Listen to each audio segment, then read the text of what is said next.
Thank you for tuning into my channel. Don't forget to click on like and subscribe if you like what you see and you want to be notified when I release a future video. In today's video, I am taking us back to the fascinating world of vulnerability management. Now, my focus for today is on the notorious Metasploitable 3 virtual machine. Now, this machine is a literal playground that has been intentionally designed with a wide range of security holes for us to discover or exploit. Now, my goals for today are to, 1, fire up my OpenVAS scanner so that way I can scan for and identify some of the risky ports that are open on the virtual machine. 2, I want to then analyze the resulting scan report so that way I can evaluate the CVSS score for each discovered vulnerability. And this is something that is very helpful with measuring the severity level for each discovered vulnerability. 3, I can then research and review any remediation strategies that are presented by the OpenVAS application. This part of the process is helpful for prioritizing which security updates need to be implemented. And that's going to be based on the risk of the security incident in a production environment. So, without any further delay, let's get started. We will begin by firing up the OpenVAS scanner. The command that will allow me to do this at the terminal is the sudo gvm start h command. And we are given the URL that will take us to the OpenVAS application from within the web browser. We're going to use a localhost IP address on port 9392. My target virtual machine, the Metasploitable 3, is located at an IP address of 10.0.2.15. This is running on a Windows 2008 server, revision 2. I'm going to quickly just make an ICMP ping request just to ensure that I can successfully achieve network connectivity with the target virtual machine. And it looks like that checks out okay. We did not lose any packets here. So it looks like we're good to go. And the OpenVAS application is ready to go as well. So let's go ahead and get logged in on the browser. All right, and we are logged in and we are at the dashboard of the Greenbone Security Assistant of our OpenVAS vulnerability scanning tool. So what we're going to do is we need to create a task, a scan task, and it's okay that we're going to run this for our initial scan using the task wizard for a basic scan. Oops, I clicked the wrong thing here. This is for the more advanced scan, which is something we can do as a later task.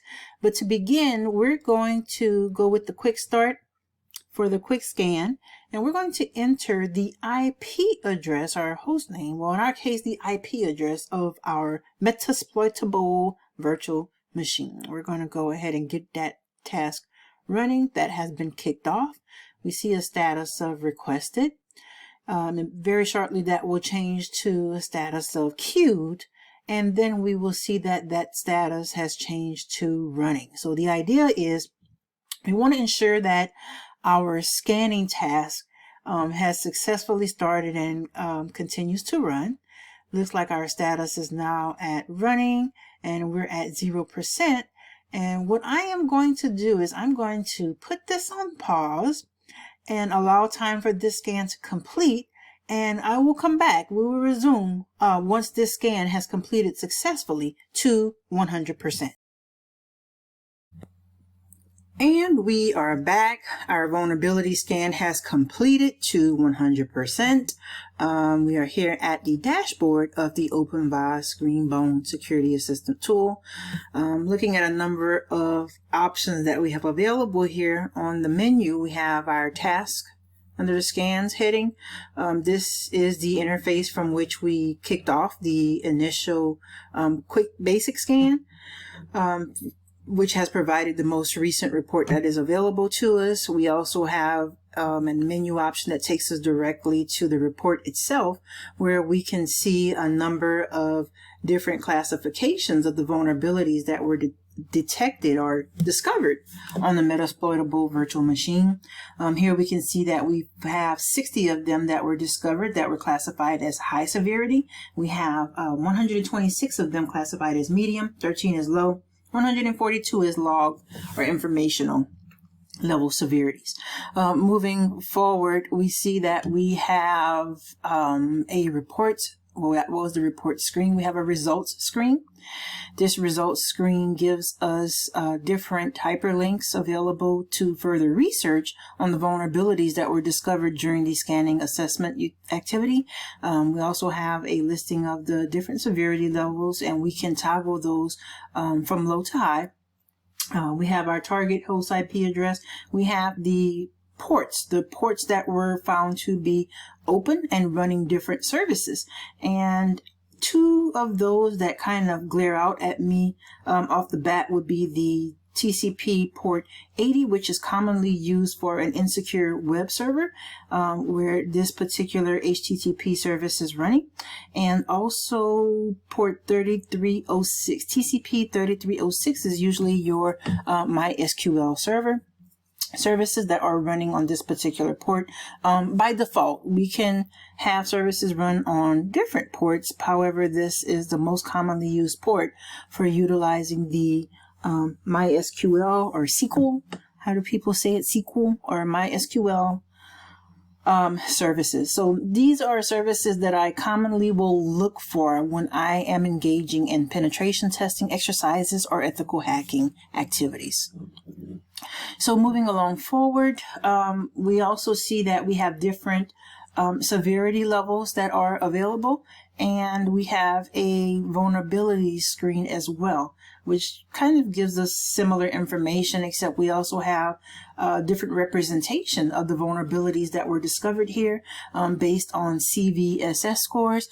For those who don't know, a CVSS score stands for Common Vulnerability Scoring System. So this is a way that we represent severity of vulnerabilities using a numerical reference. So information security professionals will use these scores in order to classify them as part of their vulnerability management program, and it provides us with a point of reference that we can use to compare them against other vulnerabilities, and we can use that information to help us with prioritizing any remediation efforts of these vulnerabilities. And based on this scoring system, I can see that we have at least 60 identified high severity vulnerabilities have been detected during this particular vulnerability scan. Now, my favorite section to go to here, I like to go directly to the report screen, and I like to drill down into the actual report itself so I can have a further look at some of these additional details that are provided in the assessment results. So here we have a results screen, which is similar to the results screen that was found above. And we have a listing of different links that can be used for researching these different vulnerabilities. We have a classification by severity level and the different running ports that these services were found to be running on. We also have a tab indicating our host, our target host, which was my Metasploitable virtual machine at IP 10.0.2.15. We have a number of different ports that were identified to be running different services on these commonly utilized ports, and we also have their associated severity level as well. I'm going to pick on 445, TCP port 445. 445 is the commonly used port for a protocol known as SMB, which is the server message block protocol. It's a client-server communication protocol that allows users to access remote services resources on a network, such as print services or remote servers or mail slots, but it is a commonly utilized service that has been highly vulnerable and exploitable in the past. We can see now that it has a CVSS ranking of 8.1, but in the past it has been worse. So I'm going to go ahead and pick on 445 for some of the results information that is provided in the report that we have available to us. Moving on to the applications tab. common platform enumeration, we can see some of the versioning information that has been made available to us, in which case version information is actually very important when trying to determine whether or not a system, a service, or an application here is vulnerable to a particular exploit that has been identified, because this does vary from version to version depending on whether or not any patching or security updates have been made available for a particular version. Now, we do have limited information that has been provided by this particular scanning tool as far as enumeration of the version information. However, there are other tools that we could use to help us find additional details, such as Nmap. There are different scripting engines that are available for use with the Nmap tool that is useful for determining version information. And then one of my favorites would be the Metasploitable framework. That's one of my favorite for utilizing any automatic or automated exploitation of different services. And this one has a particular module called auxiliary scan. And auxiliary scan can help us with further enumerating or getting more details on the versions that are running on different services. So anywho, the operating system information that has been identified is Microsoft Windows. We don't have the specific version indicated here in this particular result, and it's indicating that it has a severity level of high, but the tools that I've mentioned, like Nmap scripting engine and Metasploitable, could provide us with additional version information, but I can show you, if I can get this screen here, more specific information about the version that I'm running. We have Windows Server 2008 Revision 2 Standard is what I'm running on this Metasploitable virtual machine. So moving along, we see that we have a tab for common vulnerability exposures. So these are listed here with an identifier based on the year that this particular vulnerability was identified, and picking on the server message block. See, Control F, I'm going to SMB, and I can see that there are a number of different CVEs that have been identified for the SMB services based on the vulnerabilities that have been matched up here for Microsoft Windows SMB. And there are multiple ones. The overall score is only an 8.1, but we could utilize the information provided in these hyperlinks to give us any additional insights about vulnerabilities that have been identified. So for example, we have information pertaining to specific service packs of this particular Windows version that indicates that based on the CVSS, it tells us information about the attack vector, the scope, or any privileges that are required. Oh goodness, none. The integrity impact, availability impact, because CIA, confidentiality, integrity, availability, the impact to the CIA was very important for us in understanding what that impact would look like if it were to happen on services that are used within our own environments. And we're also provided with some references and information that can be utilized for additional research. So that's what these particular tabs or hyperlinks will give us information about. So going back to our report scan here, we also have closed CVEs. So closed CVEs are actually those that have been fixed, okay? Because people like companies like Microsoft or other vendors of some of these services that we use will often put out vulnerability patches or security updates that can be installed on our servers or our environments or different tools, applications, to help us with minimizing our impact or minimizing our level of risk or susceptibility to these different vulnerabilities, lessen our risk that we will be exploited against one of these vulnerabilities. So these are a number of different closed CVEs pertaining to the server message block SMB. We see version 2, and we see some of the Microsoft identifiers that are listed here as well. So for example, we could look at the Microsoft Windows SMB server and TLM multiple vulnerabilities fix here.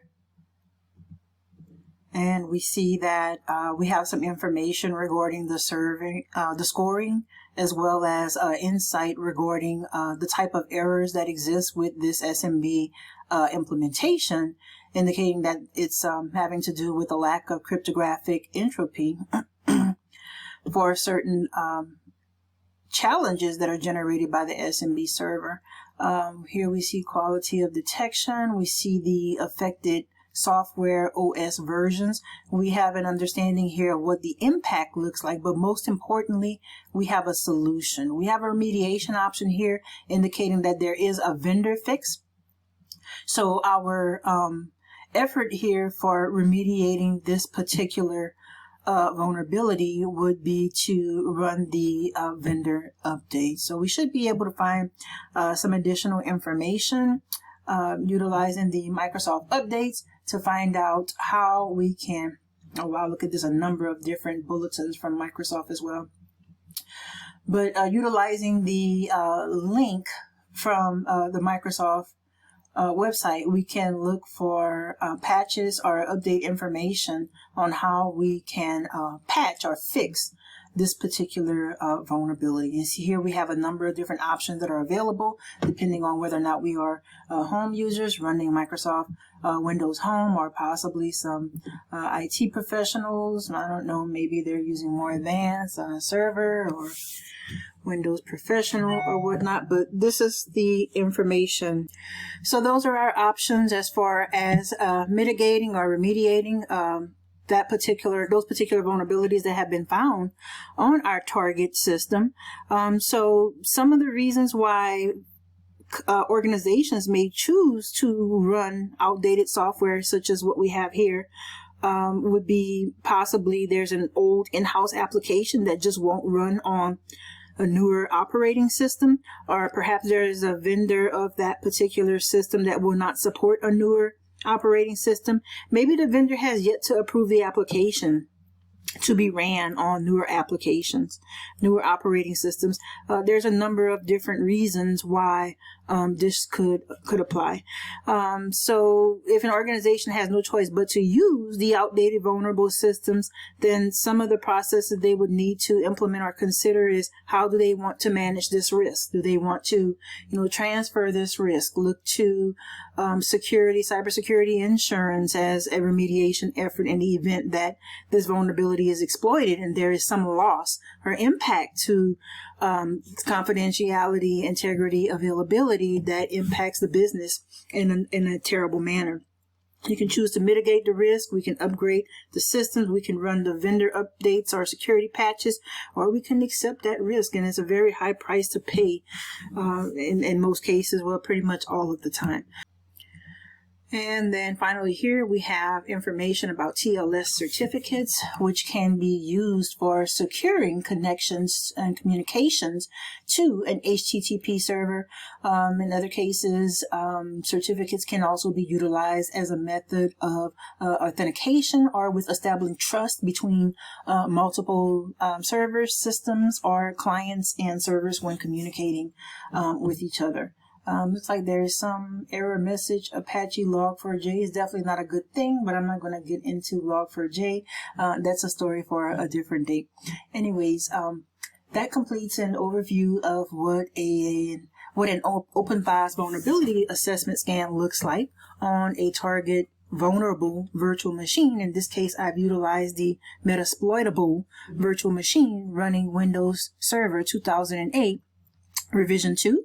We've also had an opportunity to look at some of the vulnerabilities that existed on this server, such as the SMB server message block service that is running on this target host, and talked about different methods we could use to verify the existence of vulnerabilities, tools such as Nmap scripting engines, as well as the Metasploit framework and its auxiliary scanning module, and what CVSS scoring is and the role that it plays in our vulnerability management program, and with communicating that information to stakeholders.